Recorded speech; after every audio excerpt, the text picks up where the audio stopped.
How can we be better towards ourselves? So unhealthy guts, unhealthy mind. So I'm not a fan of tablets. You know what I don't like about a tablet is that little plastic thing. When I think about food, I think about weight.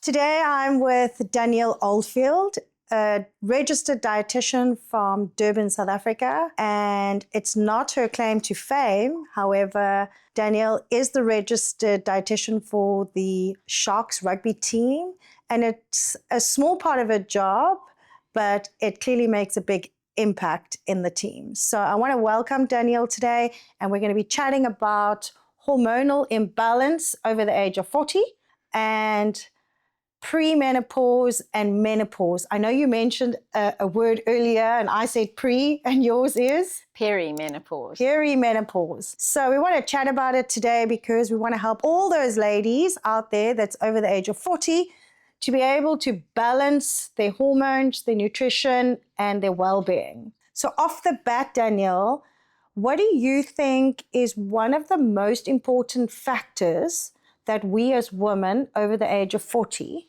should potentially be focusing on or doing in our daily lives? I mean, I think probably the biggest thing is women don't look after themselves. In which way? Like there's just not a lot of self-care because I think we're looking after everyone else. We've got children, these days a lot of women work very, very hard. So it's, putting everything else first and then sort of forgetting about yourself. So what I do find in practice is that women neglect their own nutrition. Yes. Because it's sort of rushing and going and grabbing something out the fridge, or you don't have anything, so you go to the canteen, which is the worst food in my opinion, or something that's in a packet, even worse.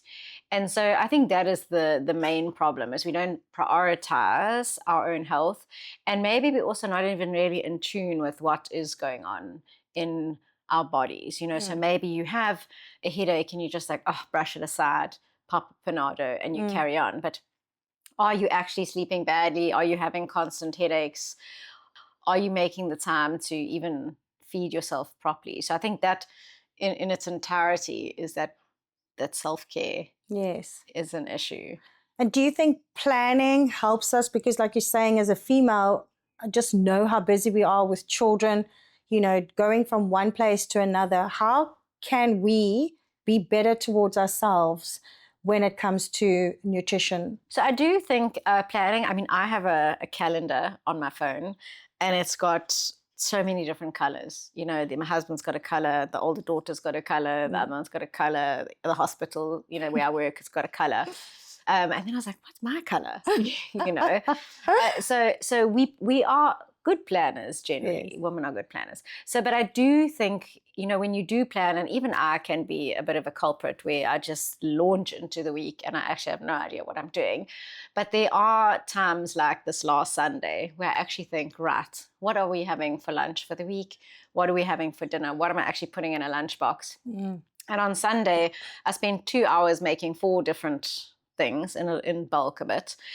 And when I put them all in the containers and I put some in the freezer, I mean, this week I feel like I'm styling. Yeah. It's Wednesday and I haven't really cooked anything because I've done like some veggies and stuff, but I haven't done any of the big stuff.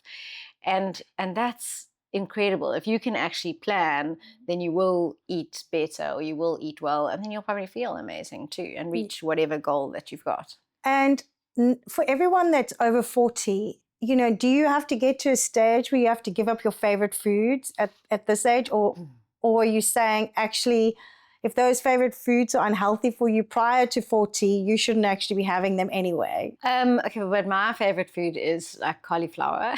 Oh, no! We really need to edit that out. Yeah. So, I mean, I love vegetables, so it depends what your favorite food is. Yes. But probably the biggest thing not to give up, because South Africans tend to love alcohol, but wine, women drink a lot of wine, and I don't want to say give it up, because I would never ever tell anyone to give up that sort of 5 p.m. glass of wine if you've got children. But it is alcohol, I would say, is probably one of the biggest things that if you're going through some hormone imbalance that you'd have to really just push aside a bit or decrease it drastically.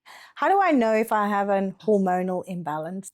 So I think everyone is different. I also feel like women are having perimenopause a little bit earlier, because I've noticed back in the day it was sort of only 54, 55. And I guess everyone's different. It's same like girls, they get their periods at different times. Like moodiness, kind of just ratty. And I'm not talking about if you normally are a slightly moody person. Talking about like, I'm feeling a bit down. Why am I feeling this way? Or a little bit irritable. That's and constantly, like, that's a good sign. Night sweats. So, but it's that sort of, you wake up thinking that you've got TB or something, you can fill a whole mug with water. It could be hot flashes, but some people never have hot flashes. So hot flashes. It could be a little bit of weight gain, but normally that's when you go on some sort of medication. Could be hair loss, could be fatigue. I guess it is just not feeling yourself, and then irregular periods as well. And tell me, as we get older, there are certain parts of our body that gain more weight. I have personally found that, like my belly, I've always had big thighs and a great African ass. But I mean, as for my belly, it's like it just seems to be like, it doesn't matter what I do, I constantly feel bloated, and I can exercise, but I still feel bloated. Is that hormonal, or is that just as a result of the food that I'm... Well, I mean, twofold. So one, an imbalance in estrogen definitely causes constipation, some form of bloating, some form of discomfort. But I also think in this day and age, like, everyone's just highly stressed. So probably one of the largest things I see in practice is irritable bowel syndrome, so IBS it's called. Yes. And you can do bloods and they're completely normal. You can go and do an endoscope, little camera that goes down, everything looks normal. So irritable bowel is kind of associated with cramping, a little bit of reflux, bloating, sometimes constipation, sometimes diarrhea. It is just an unhealthy gut. So I think there's that, but then definitely an imbalance in estrogen. I mean, when you're pregnant, women suffer so much with constipation as well. So it can be either or, and I would say, because menopause is associated with a slight irritability, then that could also cause a little bit of stress. But often if you just, that now takes us to gut health. So often if you just look after your gut, then you can fix those issues. So I want to talk a little bit about the gut, because we're there right now, and I think it plays a big role in a female as we get older and our estrogen levels are dropping. What can we do other than actually take tablets? Yes, I'm not a fan of tablets. What I don't like about a tablet is that little plastic thing. Like, I always think, like, what actually happens to that plastic True thing? story, actually. Yes. Yeah. So we can take a probiotic. I think it's this like multi-million-dollar industry. But the issue with the probiotic is you take it in, it goes in there, and then it goes into the toilet the next day. So, you're wasting your money if you don't actually look after it. So the thing is, you actually have to look after the probiotic, which is with prebiotics, and that comes from food. So it's your vegetables, really. And I don't think that there's a lot of superfood tablets and fiber tablets, but I don't think anything really cuts it quite as well as actually eating the food. And so when you're looking at gut health and hormonal health, it's those prebiotics. I always explain it to people as like those fibers in food that are hard to digest. If you think about an onion, it's got the little like strings in it. A sweet potato as well, or a stalk of a broccoli, the stalk of an asparagus. It's like those guys, you eat them, they ferment in your gut, and they create these amazing good bacteria to feed that probiotic that you've spent so much money on. Okay. And then it creates like a healthy gut. And if you do that about 5 weeks to kind of heal your gut, then you'll see that all of a sudden your bloating should go away, your cramping should go away, you should feel more energy, because if you've got a healthy gut, then you're able to absorb nutrients. And in terms of hormone balance, I mean, it's quite an obscene amount of veggies, but you need 500 up to 900 grams of veggies, salad / fruit a day. So if you think about this bag, that you get of ready Yes. cut veggies, it's what, like 300 grams. So 2 of those a day. Oh, wow. That's a lot. Yeah. So at least it's definitely 1 a day. And a fruit weighs about 150, 200 grams. So if you had 2 fruit a day and this huge bag, you might have some at lunch or some at dinner, like 2 cups at dinner, 1 cup at lunch. So you're not going to be hungry, So if you eat properly, you shouldn't be hungry. You shouldn't have cravings. Yeah. Well, eating that amount of food, I mean, all I can think about is the time that I need to eat the food. And that's again, you kind of think to yourself, if I planned properly and I just grabbed it out the fridge, whatever it is, and I ate it as I went in my day, it wouldn't feel like I'm sitting down to actually take the time to eat. I know this is a terrible thing to say, like everybody should have time to eat. But there are just some days that I actually don't even feel like eating because I don't want to take the time to do it. I mean, it's not that I'm a skinny over here, but you're so right.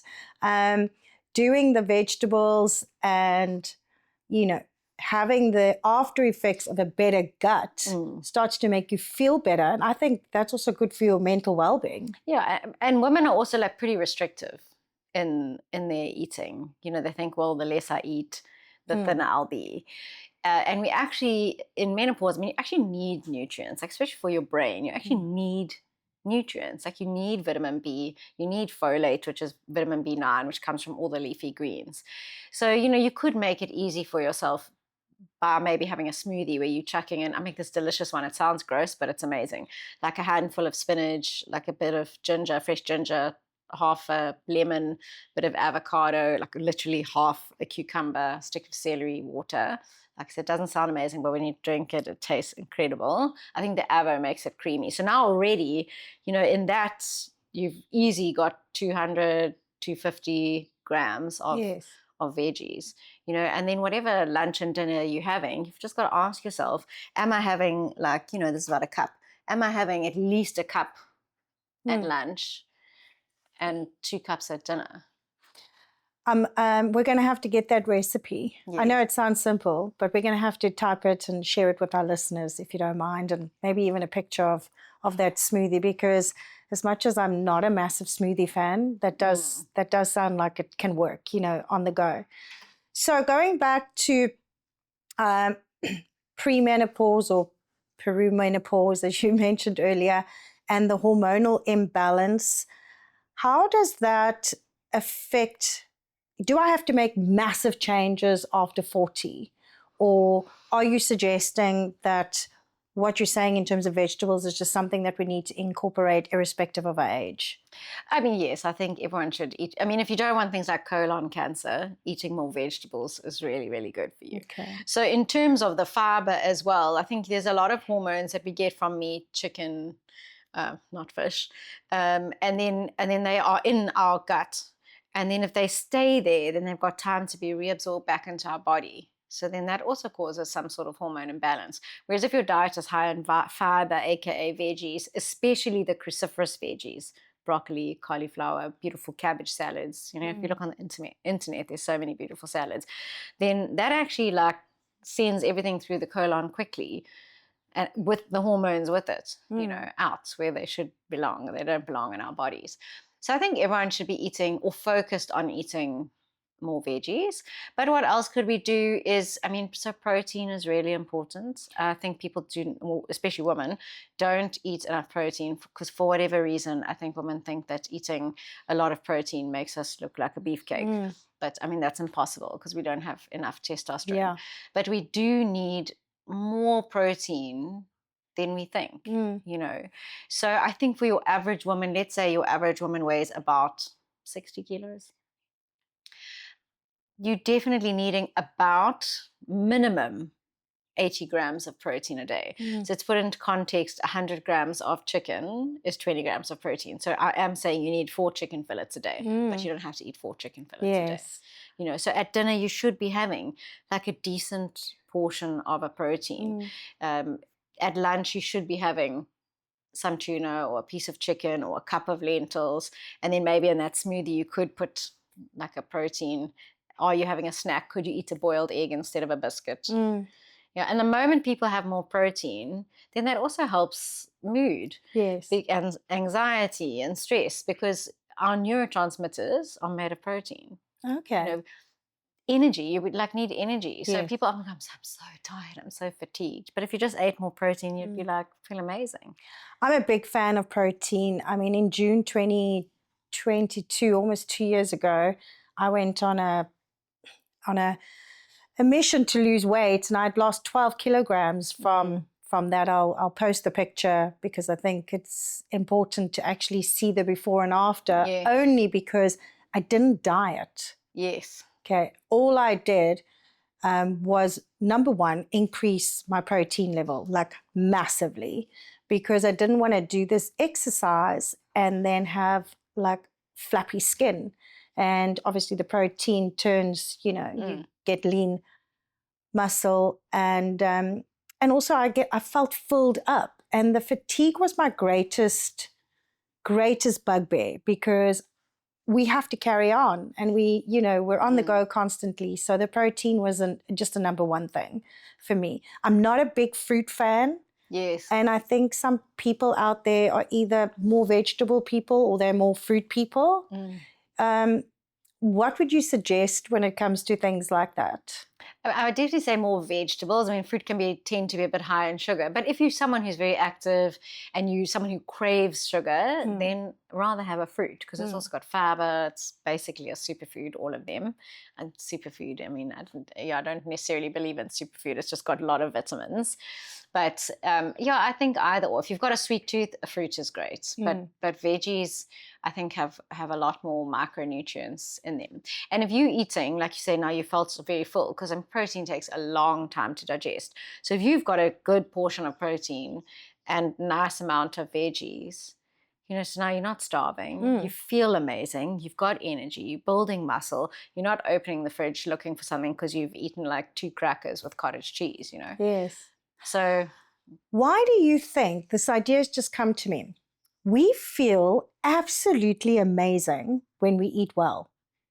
Yeah, because you're getting nutrients. Your body needs nutrients. And this is my slight issue. I'm opening up a can of worms with fasting.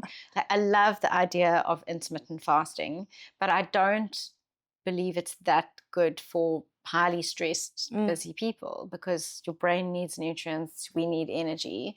So I'm all for what I call insulin fasting, as in you can still eat, you just can't eat anything that spikes your sugar levels up. Okay. So, if you had 2 boiled eggs and a handful of cherry tomatoes, you're not spiking insulin, but you are feeding your body.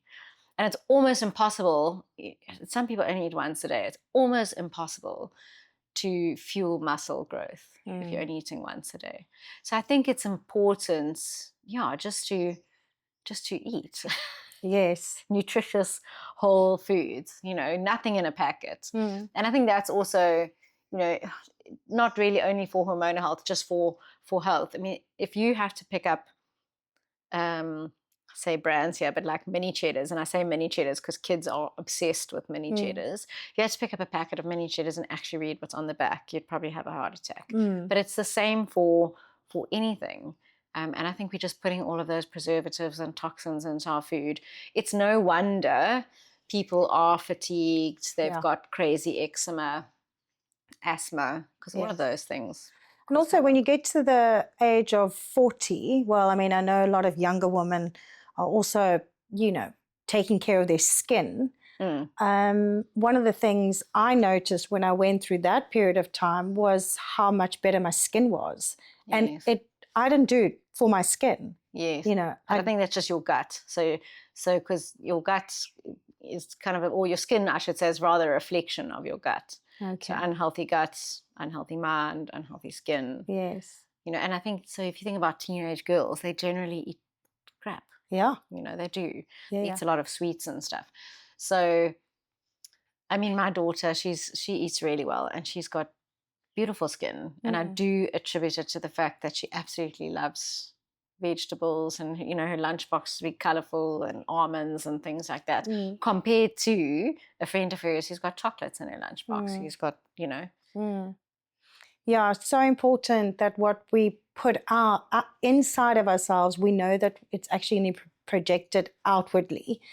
And I don't think we focus enough on that, because when I think about food, I think about weight.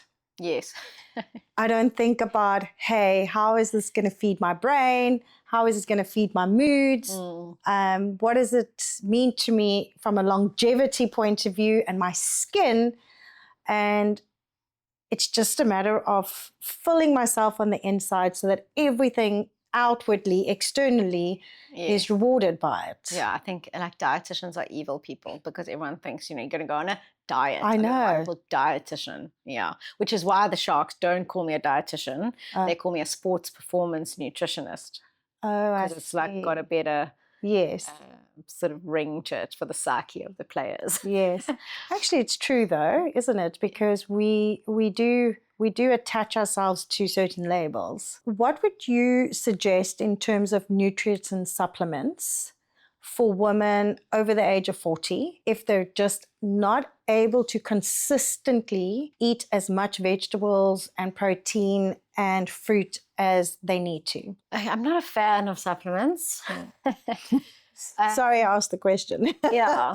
But it is real. Like a smoothie, you could put so much in a. I mean, if you're actually trying to lose weight, sometimes a smoothie is like the worst thing, because people are like, yogurt, this fruit, that fruit, just ends up being so much sugar. If you go and buy a smoothie out and you ask them for the nutritional information, some of it's like 100 grams of sugar. But I do think, like the smoothie that I mentioned, you can do it. But a supplement, you do need fiber. So if you're not someone who's eating vegetables, then you would need a fiber supplement. You would need a multivitamin, and possibly maybe an omega-3 for women as well. Because that's, very important. I always wonder how much olive oil, fatty fish, olives, walnuts are we really eating? No, so that would probably be the one that I would go for. And then, of course, if you don't live in South Africa and you live in the Northern Hemisphere, then a bit of vitamin D. But even that is a genetic thing. So I've had many a client who've done their DNA test and, it screams at them that you need more vitamin D. And they're like, no, but I live in South Africa, I'm in the sun all the time. No. Go check their levels, their vitamin D is low. I'm one of those people. And I'm outside so often, like many South Africans. We live in Durban. Yes. I mean, it's one of the best winters in the world. Look at you. I mean, you're sleeveless and we're like in winter. So and my vitamin D is exceptionally low.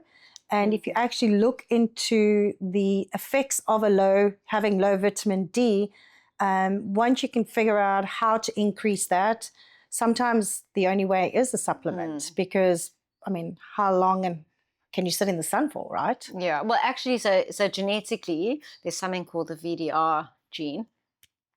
And if you don't have it, then you got less vitamin D receptors. So it doesn't matter how much you sit outside, not making much vitamin D, just increasing your risk of skin cancer. Right. So sometimes you actually need vitamin D to make vitamin D. Okay. Yeah. So that's really personalized nutrition, which is the way everything is going. Yes. And I think that's a great idea as to why we should see, a dietitian in terms of, especially because you have all this accessible to you. I know you do the DNA testing, which is really important. Yeah. I want to speak a little bit about that, only because out of interest. Yeah, so I actually saw a lady yesterday, and she did her DNA because her trainer wanted her to do her DNA because she's vegan, and he thinks she should eat more protein. So just to put it out there, I don't eat meat, I don't eat chicken. I'll eat fish probably once a week. Otherwise, I am vegetarian. But I still have an intake of 100 grams of protein a day. So there's ways to do it. But yeah, so she was vegan, and everyone's telling her, no, you have to eat more protein. But in her DNA, it's just screaming at her to be vegetarian or to be vegan. She has a family history of high blood pressure, heart disease, that shows up a lot in her DNA. And it's not that everyone who has a risk of high blood pressure and heart disease has to be vegetarian or vegan, but her specific DNA, it's saturated fats, animal fats, will increase her risk. So the best thing that she can do for herself is actually just to remain vegan. You know, other people, let's say there's this long word called methylation. It's basically the biochemical process of how everything functions in your body. And some people can't methylate well. Okay. And if you can't methylate well, it's often related to vitamin B12. So now let's say you're vegan, but you can't make vitamin B12, you're not taking vitamin B12. Then low B12 increases homocysteine, which that causes high cholesterol.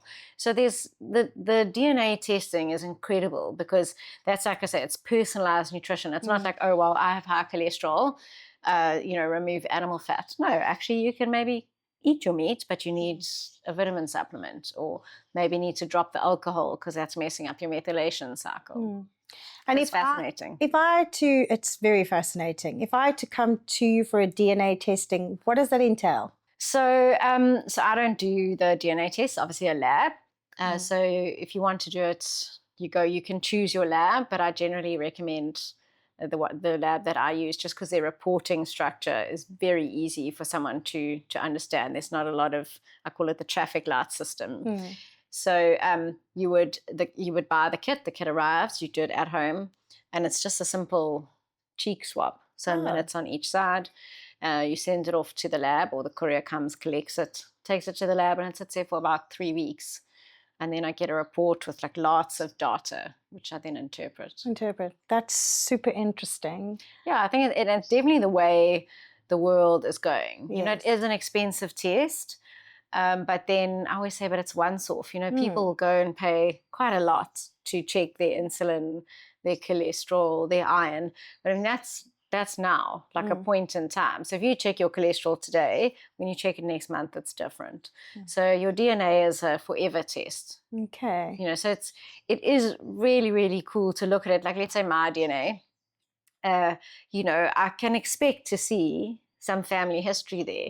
Yes, I can see a risk of cancer. 3 people in my family who've had cancer. My mother's got an autoimmune disease. I can see that in my DNA. It doesn't mean that I'm going to get those things, but it does tell me what should I do to prevent those things, because everyone's, let's say, risk of cancer could be different. Some could be lung, like a high risk from smoking. Others could be from animal fat. Others could be from methylation. You can't repair DNA properly. Mine is more related to oxidative stress. You know, so very slow antioxidant system, which now in my 40s, I can definitely feel. Yes. When I exercise, that's one of my biggest things. So yes, I exercise, but I've totally changed how I exercise, because it creates a lot of oxidative stress, can cause a lot of free radical damage, and that can damage cells. So what were you doing in terms of exercise that was causing you stress that was not serving you, for example? I was out running. Okay. Yeah. But so I'm a bit of a competitive person, more with myself. Yes. So I can't just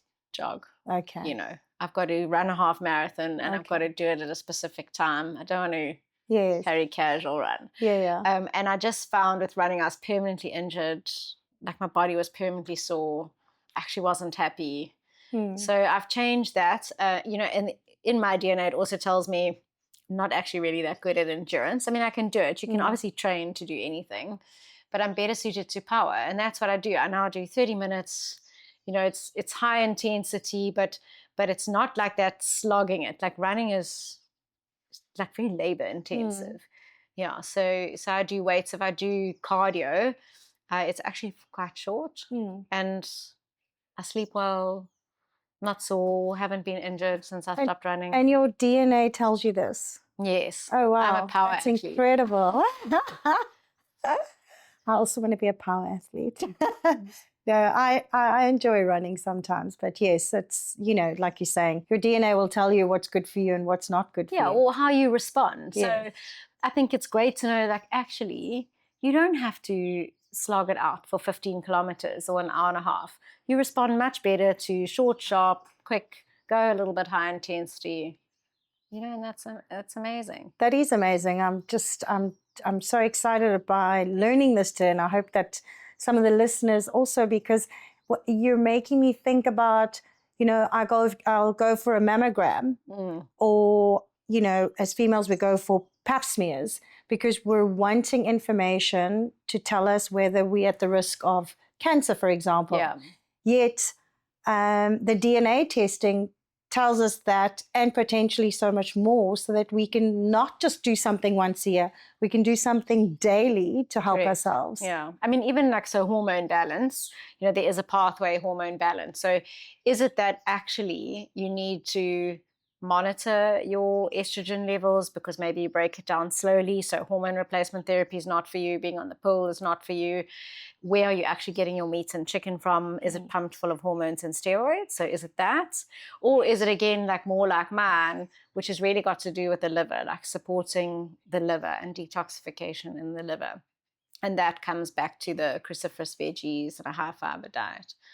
Yeah, and it's amazing. And can, for example, my 18-year-old daughter do the DNA testing? And is it something that she'd have to do when she's 28, when she's 38, or, you know, does that information just guide her for the rest of her adulthood? Yeah, so it stays the same. So when you're born, the test looks like that. You can do, I mean, you can do when you're 2, 10, 60, 80. You can't repeat the test because the data will always look the same.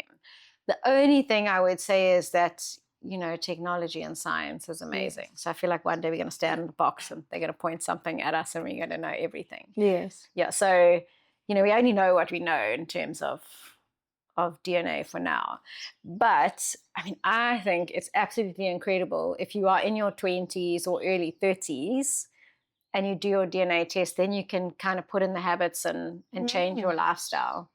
Because once you get to 40, 45, your DNA starts talking back to you if you're not looking after yourself. That's when people normally that's when people do it. Like, I've tried everything, I'm feeling terrible, I don't know what to do, I'm doing my DNA test.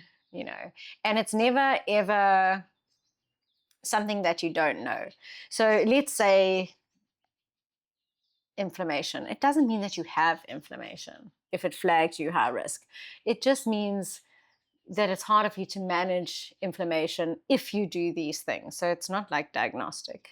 And I think if you can learn about yourself in your late 20s, 30s, I mean, then it's like pretty powerful information. 100%. And those habits that you can include into your daily living are forever.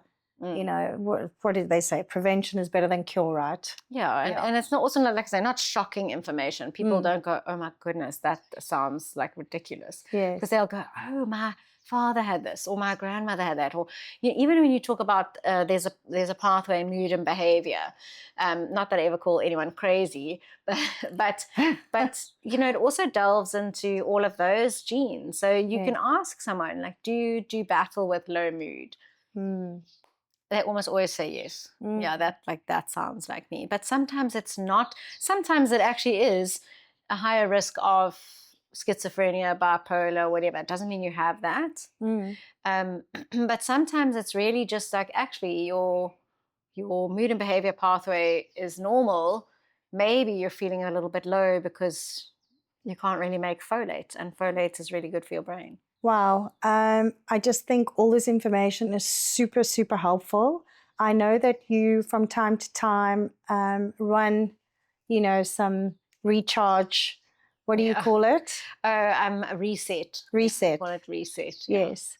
For women and probably men too, right? Yeah, I had 3 men in my group of 67. They wow. it, I think. That's okay. Well, you know, you've got to have a few chickens among the hens, right? Yes. So I'll definitely be sharing these details with everybody, because I just think that that kind of knowledge can change the way that you think, the way that you can respond, and of course the way that you look, which many of us women are really in tune with, and what we ultimately sometimes want. But I think what we ultimately really want is not to get sick, to feel really good about ourselves, because once we feel good about ourselves, we're going to do things differently, you know. And I remembered one I wanted to say earlier, because women are fixated with the number on the scale. Yes. And I think all scales should be broken. So not food scales. Saying that, I do have a scale, but it's an incredible scale because it measures muscle and body fats and composition and water and bone. Okay, Oh, wow. that's what we're made up of. And just sometimes I say, if you start exercising and you're eating the amount of protein that you should be eating, then you're going to build muscle. And muscle is 3 times heavier than fat. Sure. So if you weigh 60 kilos, but you are 25% body fat, and you suddenly gain 4 kilos of muscle and lose 4 kilos of fat, you're still 60 kilos, but now you're 17% fat. You will be 2 dress sizes smaller. 100%. So that's just for people to remember, like, stop looking at the scale, rather look in a mirror, check your trousers. Yes. I think our clothes is a great indication of how we feel about ourselves. Yeah. Yeah. I always use my clothes as the indicator, because at the end of the day, we have to wear them. Number one. Please. Oh, yeah, good idea. And, when you're putting on a pair of jeans and they just kind of slide up and you're like tying the button without any strain, and you're kind of thinking, oh, that makes me feel so good. Yes. And you haven't even been on the scale. So I'm all for no scales. Yes. Yeah. So before we leave today, what golden nugget or what advice or suggestion can you give to females at the moment that are over the age of 40? Probably because our lives are so hectic, it would be to keep it simple. Yeah. So I think by keeping it simple, you may be writing about what you can change, because you can't change if you've got a lot of bad habits. You can't change a lot of things. So if you're someone who drinks 2 glasses of wine a night, you're going to maybe decrease it to 1. If you're someone who has 2 teaspoons of sugar in your coffee, you're going to decrease it to 1 or none, or change your coffee from 4 coffees to 1. And then in terms of, let's say, veggies, you're just going to go onto the internet. There's so many salads, find something that looks delicious, and just try and make it, and even if you just once a week make 1 new salad or 1 new veg, and you start building this repertoire and you make it. Yeah. So just small habits, but consistently, because, if you just do something for 2 weeks, then yeah. So you've got to actually create some sort of consistency. And people always ask me, they go, you look so good, you look so fit. Like, how long have you been training for? And I'm like 35 years. I started doing ballet when I was 3, and I'm 46. Wow. And I also grew up in a very healthy environment and home. But I think it is just consistency. I don't do anything crazy and drastic. I definitely will have a pizza and a glass of wine, but it's that kind of 80-20 rule.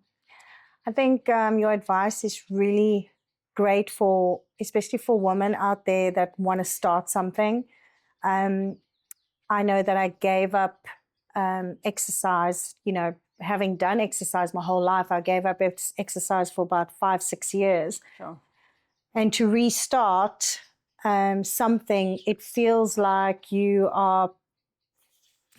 feels like you're climbing a mountain, and your advice in terms of writing it down, decreasing something that is a habit that you'd like to change, but not giving it up completely and utterly.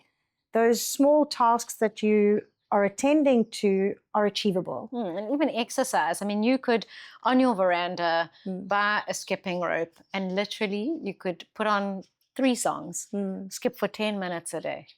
Yeah. And you'll actually start to enjoy it. You'll become fit. And then next thing you're skipping for 20 minutes 4 times a week. Yes. And it doesn't have to be, you don't have to go join a gym. Yes. Just put a mat down and do something. Yes. The skipping part for 10 minutes, I must tell you, is I mean, let's get really hard. I'm not even sure if you're unfit, you'll be lucky to get to a minute. 2 minutes. But what a great exercise. Yes. 100%. I think we need to become more solutions orientated. I think often we kind of go, I don't have enough money to change the food that I buy. I don't have enough time to incorporate weights. Well, do you have to do weights? Do you have to buy weights? No, just start skipping. Or squat. Yeah. I think the most Jumping important thing, like you said earlier, is to start small and then weekly or every second week, change something else. Correct. And again, that makes it achievable for the normal person. And, you know, for me, it's not that you're not normal. It's just, you know, having consistently exercised for 35 years, grown up in that kind of lifestyle. This is almost part of your DNA. Yes. And for some other people, it's not. So for those listeners out there that want to start, it's just a matter of starting. Yeah, set your alarm, put your clothes out on the bedside table, sit up, put them on, and walk outside. Yes, true story. I've had to do that many, many times, so I totally agree with you there. And I just want to say thank you so much. I have learned so much this morning. I hope that you've all learned something. And Danielle's details at the end of our interview, in case you'd like to get hold of her, as well as her website, so you can gain some more information, join something, as long as you're doing something. So thank you so very much for today. Thank you for having me.